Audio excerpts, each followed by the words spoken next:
Hi friends, welcome to healthy kitchen. Good morning எல்லாருக்கும். Happy Pongal. Pongal வீடியோவே போடுறேன். இன்னும் வந்து நியூ இயர் வீடியோ நான் போடல, சீக்கிரமாக வந்து நான் போடுறேன். இதில் வந்து ஃபஸ்ட்டு தண்ணி ஊற்றிட்டு பானையில் பால் வந்து 1 டம்ளர் ஊற்றுனீங்கன்னா போதும். அதுக்கு மேலே பால் ஊற்றணும் அப்படின்றது இல்லை. அரிசி 2வது இல்லை 3வது கழுவுன தண்ணி ஊற்றுவாங்க. அதுவும் நீங்கள் ஊற்றுறதுனா ஊற்றலாம். நான் வந்து நார்மல் ட்ரிங்கிங் வாட்டர் வந்து 6 கப்பு, 1 கப்பு வந்து பால், இதுதான் ஊற்றுவேன். 1 கப்பு அரிசி பருப்பு சேர்த்து 1 கப்புனா நான் வந்து மொத்தம் 7, அதில் வந்து 6 கப் தண்ணி, 1 கப் பால், இதுதான் வந்து கணக்கு. இப்படி தான் நான் ஊற்றுவேன். இது பொங்கி வந்து கொஞ்சம் கீழே ஊற்றுனதுக்கப்புறமா ஊற வச்சுருந்த அரிசி பருப்பு நான் இதில் சேர்க்குறேன். அரை மணி நேரம் ஊற வச்சுருந்தேன். இப்போ இது வந்து பொங்கல் பானை கிடையாது. பொங்கல் பானையிலையும் நீங்கள் இதே மாதிரி செய்யலாம். இது வந்து பொங்கல் பானை கிடையாது. குழம்பு வைக்கிற ஒரு மண் சட்டி, அதிலே தான் நான் வந்து செய்கிறேன். பானை ஷேப்பில் இருக்கிறதுனால இது வசதியாக இருக்கும் பொங்கல் செய்யறதுக்கு. அதனால் இப்போ இது வந்து நல்லா வெந்துருச்சு. சக்கரை பொங்கலுக்கு ஃபஸ்ட்டு எடுத்துகிட்டு சக்கரை பொங்கல் ஃபஸ்ட்டு செஞ்சுட்டு வெண்பொங்கல் செஞ்சோன்னா ஒரே கிண்ணத்தில் வந்து நம்ம தாளிச்சிக்கலாம். அந்த தாளிக்கிற கரண்டி இருக்கு இல்லையா, அது ஒரே கரண்டியில் தாளிச்சிக்கலாம். அதனால் ஃபஸ்ட்டு வந்து சக்கரை பொங்கல் அதே தான் நான் எடுத்துருக்கிறேன்.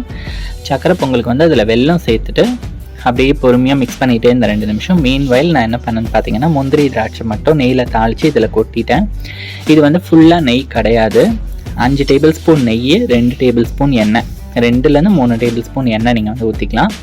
அது ஊற்றி தாளித்து மிக்ஸ் பண்ணி கொட்டிட்டேன். அந்த தாளித்து நீங்கள் அதில் சேர்த்த அப்புறமா ஒரு 2 நிமிஷம் வந்து அதில் இருக்கணும். இப்போ வந்து நான் சொல்கிறது வந்து சக்கரை பொங்கல்.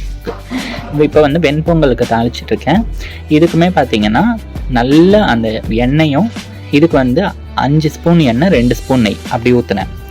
அது போதும் உங்களுக்கு. இதில் ரொம்ப நெய் வேண்டாம்.